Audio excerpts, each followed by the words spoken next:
নমস্কার বন্ধুরা, অপর্ণা রান্নাঘরের আরও একটি পর্বে আপনাদের সবাইকে স্বাগত। কেমন আছেন বন্ধুরা?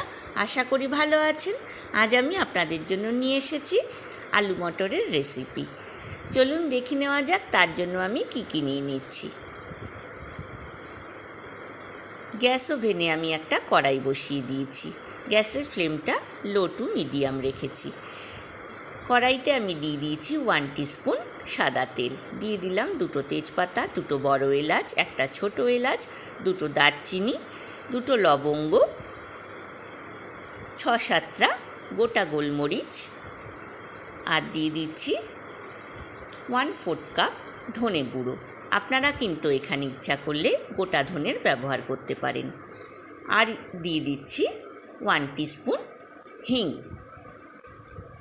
আমি কিন্তু লো টু মিডিয়াম ফ্লেমে শ্যালো ফ্রাই করে নিচ্ছি। এর কিন্তু আমি একটা মিহি পেস্ট বানিয়ে নেব। আলু মটরের জন্য কিন্তু এই মশলাটা খুব জরুরি। মিক্সার গ্রাইন্ডারে মশলাটা দিয়ে আমি গরম জল দিয়ে দিলাম 3 টিস্পুন। খুব ভালোভাবে আমি মিক্সার গ্রাইন্ডারে একটা স্মুথ পেস্ট বানিয়ে নিয়েছি। এইবার কড়াইতে দিয়ে দিচ্ছি আমি 3 টেবিল স্পুন সাদা তেল। গ্যাসের ফ্লেমটা কিন্তু আমি লো টু মিডিয়ামই রেখেছি। দিয়ে দিচ্ছি 2টো মিডিয়াম সাইজের কুচনো পেঁয়াজ। পেঁয়াজটাকে আমি হালকা করে ভেজে নেব।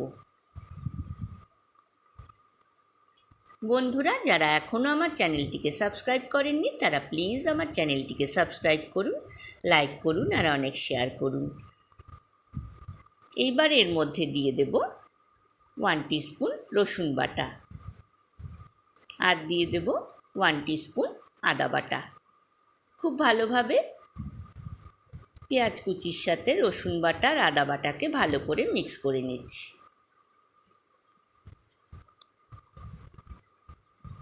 এইবার দিয়ে দেব 1/2 টিস্পুন নুন, চিনি আর ঝালটা কিন্তু আপনারা আপনাদের পছন্দ মতো ব্যবহার করবেন। এইবার দিয়ে দেব 1/2 টিস্পুন হলুদ গুঁড়ো। বন্ধুরা, পাশে থাকা বেল আইকনটা প্রেস করবেন, তাহলে আমার নতুন নতুন রান্নার নোটিফিকেশান বা আপডেট কিন্তু আপনার কাছেই প্রথম পৌঁছবে। এইবার দিয়ে দেব আমি 1/2 টিস্পুন কাশ্মীরি লঙ্কার গুঁড়ো।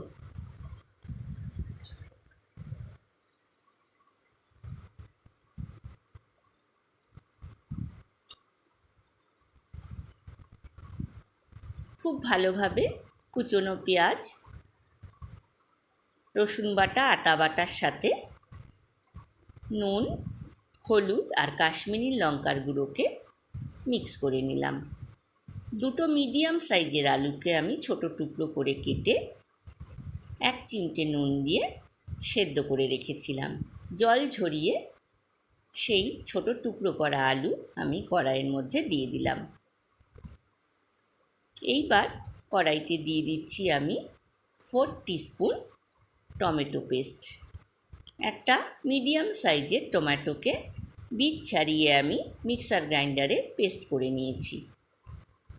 সেখান থেকে আমি 4 টিস্পুন টমেটো পেস্ট এখানে ব্যবহার করলাম। খুব ভালোভাবে আলুর সাথে মিক্স করে নিলাম। যেসব বন্ধুরা প্রথম থেকে আমার সঙ্গে আছেন তাদেরকে অনেক ধন্যবাদ, আর যেসব বন্ধুরা প্রথম আমার চ্যানেলে ভিজিট করছেন তাদেরকে আমার চ্যানেলে স্বাগত জানাই। দিয়ে দিলাম 1 টিস্পুন চিনি। এইবার কড়াইতে দিয়ে দিলাম আমি 1 বাটি কড়াইশুঁটি বা মটর। কড়াইশুঁটিকেও আমি 1 চিমটে নুন দিয়ে বয়েল করে নিয়েছি, তারপর জল ঝরিয়ে এখানে ব্যবহার করলাম। এইবার কড়াইতে দিয়ে দিলাম 1/2 কাপ ঈষদুষ্ণ জল।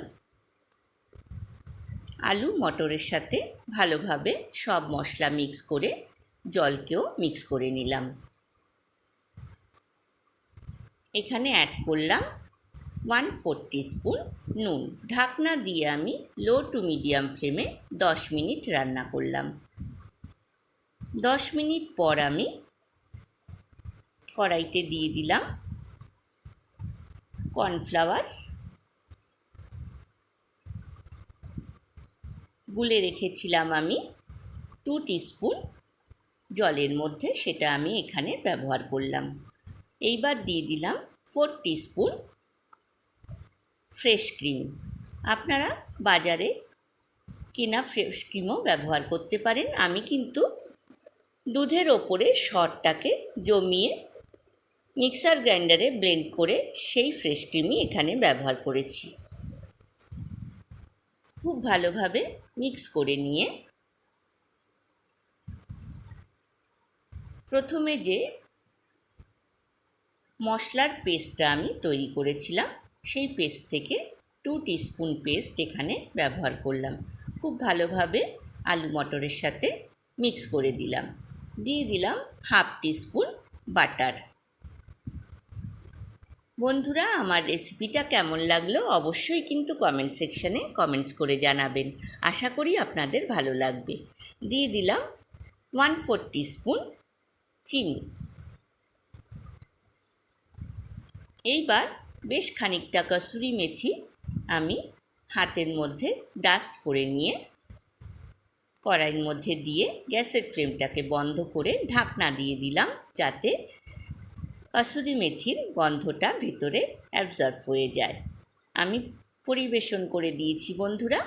রুটি, লুচি, পরোটা, নান, এমনকি পোলাও, ফ্রাইড রাইসের সঙ্গেও কিন্তু এই আলু মটরের রেসিপিটা অসাধারণ খেতে লাগবে। আপনাদের কেমন লাগলো অবশ্যই কমেন্ট সেকশানে কমেন্টস করে জানাবেন। আজ এই পর্যন্তই বন্ধুরা, দেখা হবে আবার নতুন রেসিপি নিয়ে। ভালো থাকবেন, সুস্থ থাকবেন, ধন্যবাদ।